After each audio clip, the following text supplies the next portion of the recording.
Les relations amoureuses demandent du travail. Elles sont bâties sur l'engagement, la communication et la confiance. Mais que se passe-t-il lorsque cette confiance est brisée? Aujourd'hui, nous allons nous pencher sur les conséquences de l'infidélité. Nous allons explorer la douleur, la colère, la confusion et même l'espoir qui peuvent naître de la trahison. En utilisant une perspective stoïcienne, nous allons naviguer dans la complexité moderne des relations. Alors accrochez-vous, parce qu'on va parler vrai, vraiment.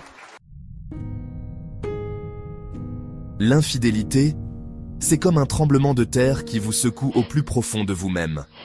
Cette confiance que vous aviez construite, brisée en 1000 morceaux. Les répliques se manifestent par des vagues de trahison, de rejet et de peur. Une minute, vous êtes en colère, la minute d'après, vous êtes noyé dans la tristesse.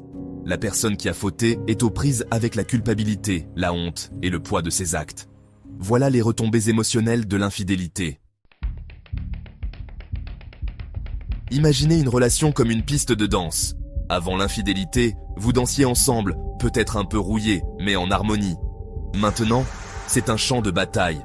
La communication devient un champ miné de reproches et de ressentiments. Certains couples tentent de reconstruire, mais les cicatrices de la trahison sont profondes. La confiance, une fois brisée, est fragile et prend du temps à se reconstruire. Parfois, les dégâts sont tout simplement trop importants.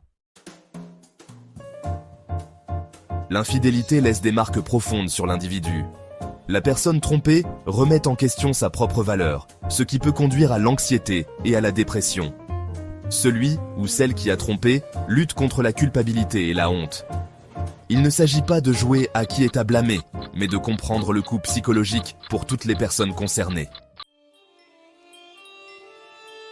Imaginez votre cercle social comme un mobile fragile. L'infidélité est une boule de démolition qui vient tout déséquilibrer. Les amis et la famille sont entraînés dans la tourmente, forcés de choisir un camp. Certaines personnes se retirent, rongées par la honte et la peur du jugement.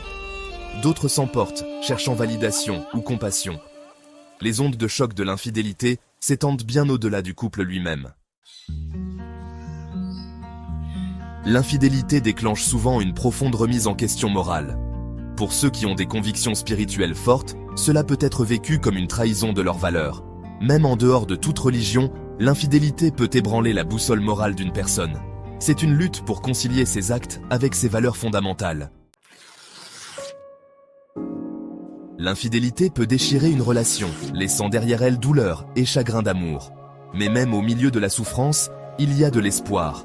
L'infidélité nous oblige à faire face à des vérités difficiles sur nous-mêmes et sur nos relations. Le stoïcisme nous rappelle que nous ne pouvons pas contrôler ce qui nous arrive, mais que nous pouvons contrôler notre réaction. Il s'agit de choisir le pardon, de pratiquer la maîtrise de soi et de construire des relations basées sur l'honnêteté et le respect. Les expériences les plus douloureuses peuvent mener à la plus grande croissance personnelle. Apprenons de ces erreurs, pensons ces blessures et construisons des relations plus fortes et plus saines.